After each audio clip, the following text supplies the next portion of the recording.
Hare Krishna, my name is Swarup Das.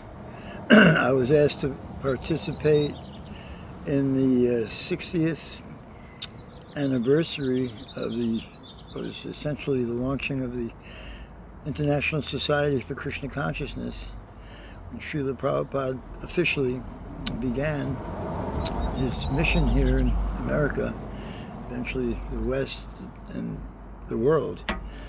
It all began in New York in July of 1966, and that was 60 years ago, almost to the day.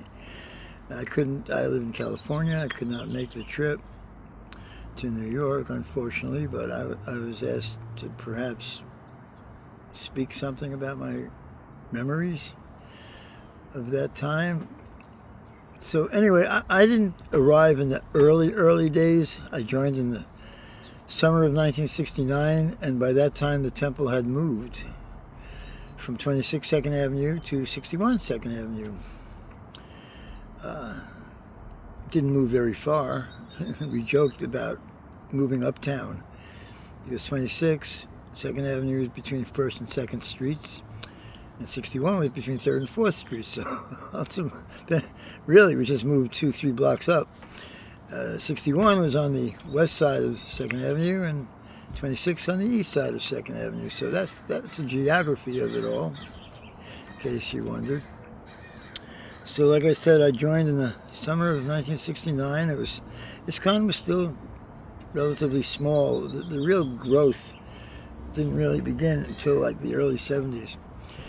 When I moved into the ashram, there were maybe, 10 of us, maybe a dozen at the most. Let me think, there was Brahmananda and Rishi Kumar and Rohini Kumar, Jaya Doida, Borjan was there, and Tosan Krishna, devotee named Patita Pavana, Gadadhar,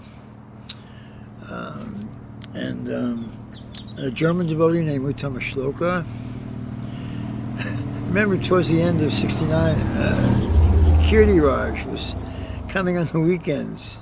Same age as me. We were both 17 at the time. I dropped out of high school to join. He kept going to high school and coming on the weekends, taking a bus in from Rahway, New Jersey.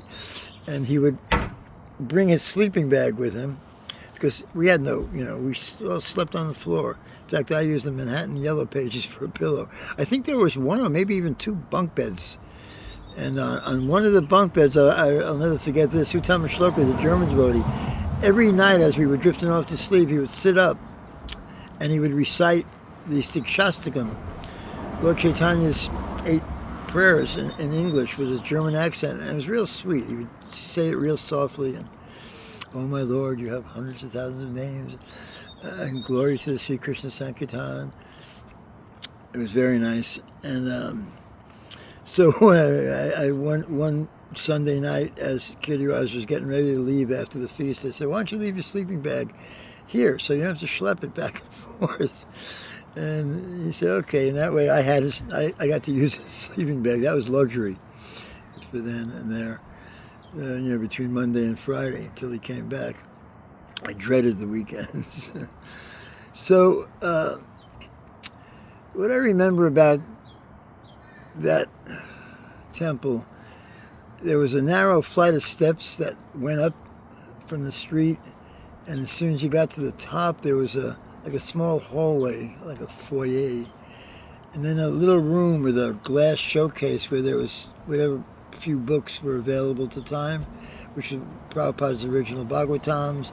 Teachings of Lord Chaitanya had been printed by then, and of course the first blue-covered abridged Bhagavad Gita as it is, Back to Godhead magazine, Spiritual Sky Incense, and before I moved in, I was visiting for about a couple of weeks. I was coming every Sunday, and even during the week on the evenings. It was like a Monday, Wednesday, and Friday night kirtans, and with snacks afterwards, papadums and cream cheese, government cream cheese, blocks of cream cheese with the papadums.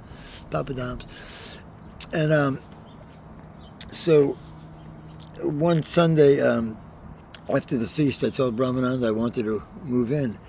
And up until then, like I said, I was coming every Sunday for the feast. And I was working at a neighbor's warehouse at the time, making minimum wage, I don't know, $1.60 or something an hour. Anyway, whatever money I had, I would bring and donate it to the temple, keeping only enough for gas money, driving into the city from Long Island with my mother's '66 Malibu Chevy. And so when I told Brahmananda I wanted to move in, he and Rishi Kumar were sitting there, and Rishi Kumar said, "So that means no more money?" They would pass around the conch shell. That's how, and people, guests would donate nickels, dimes, and I'd be shoving all this cash into. And I told Rishi and Brahmananda, I said, "No, it's, either you get me or you get the money. I'll stay home and keep working if you want, but you can't have both." And then Rishi Kumar said, "What about the car? Seen you drive up with that blue." I said, "No, car doesn't come with me. It's just me." Anyway, so I moved in and to the ashram there. So like I said, you come up through that little room, and then there was an entrance into the temple room. Now there was a big window that looked out onto 2nd Avenue, and that was the back of the temple room actually. And then as you go towards the front of the temple room where the altar was, there was another door that led to the back of the flat. And there was where we slept, and then behind that there was the kitchen, and then there was the back of the building, the fire escape. It was just an old New York building. Downstairs, we shared the building actually with a laundromat where we did our laundry using what we called droppers. That's a whole story in itself. If you were around during those days, you know what droppers were. I won't get into it. We got them at Kamenstein's Hardware on 3rd. The temple also had a car. We had a rental, a little red VW Volkswagen Bug rented from Marriott Drive on the Bowery. And when I moved in, me, Gadadhar, maybe one or two others were the only ones with driver's licenses. And I never learned how to drive a stick shift, which the Bug was. Gadadhar taught me. I became one of the drivers of that car. And I didn't live there that long. Like I said, I moved in the summer, but by the end of the year, well, actually the first week of January of 1970, I was gone. Brahmananda and I, on Prabhupada's orders, we relocated to Boston. He became the manager of ISKCON Press, and I went with him because I was his secretary, and I was also doing the mail, whatever little mail order we had going. I was developing that, and Back to God had subscription service, and typing up all his letters, and so I went with Brahmananda to Boston. So basically, I lived there for a couple of months. And every single day, I went with Brahmananda to East 10th Street, where there was a little office, where Brahmananda had a desk, and I took over the workspace there where Ray Rama was working until he left shortly before I joined. And they were wonderful days. I could still remember the aroma of incense and prasadam. Rohini Kumar was cooking. Rishi, and the feasts were amazing. Everything was wonderful. We had no facility for women there. When my sister Manmohini came to visit me shortly after I joined, she said, "I want to be a devotee too." I mean, I knew she would follow me I knew she'd become a devotee. It's just, I didn't realize it was going to be that quick. She was ready, willing, and eager, but we had no facility for women in New York, so we sent her. And there was another young woman named Stephanie. She became Snehallata. We had to send them up to Boston, where there was a women's ashram. They had a big house up there, where the press was too, where I eventually moved to as well. So those were the days. We used to do a Sankirtan, the run. We called it the run. We'd gather downstairs on 2nd Avenue, and we'd start chanting, a Sankirtan party, and we'd go up to 8th Street, St. Mark's Place, take a left, go all the way up St. Mark's to 6th Avenue, Avenue of the Americas, take a left there, and then keep chanting until we kind of filtered out there, and then we would kind of weave back down to the east, to 2nd Avenue through Bleecker, McDougal, and little side streets in the wintertime and in the night. it would be cold, and we'd sometimes pass as really sad, these drunks, bums, Bowery bums, and they'd freeze to death. They'd be in the doorways, frozen. And I remember Rishi Kumar saying, you can tell if they're dead as soon as the other bums see a dead one, they'll take the shoes off them. So just sad stories down there. But that's where the ISKCON began, Lower East Side. Prabhupada was going to Tompkins Square Park. People were coming, and with the help of Mukunda Goswami, 26 Second Avenue was attained, and classes and kirtans, and just started growing. Yeah, and I came along in '69. Here's a fun fact: I was the last devotee initiated in the '60s. My initiation was December 26, 1969. That was it for the '60s. After that, Prabhupada went to L.A. and 1970 began.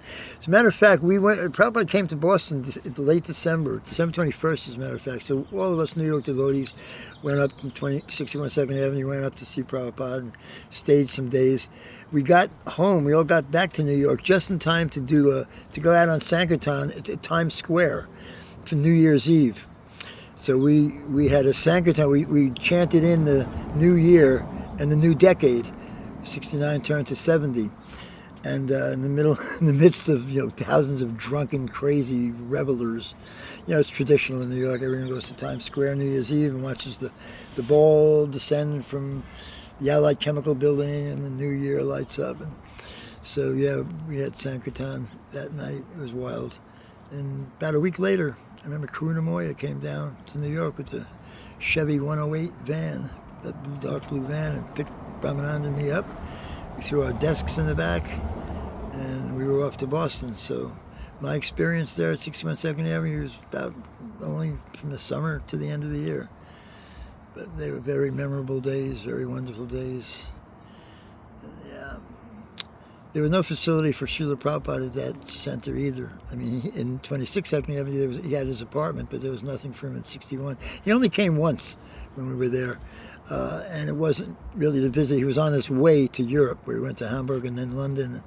But we ended up putting him up at an apartment that was owned by my high school friend Jimmy Feldman, who became Jamunacharya.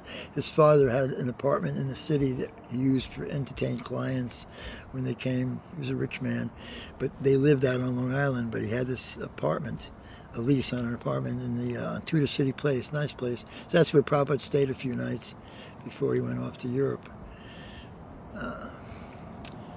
So that's my remembrances from back then, there and then. I was there, and that was then. This is now. Hare Krishna, all glories to Srila Prabhupada.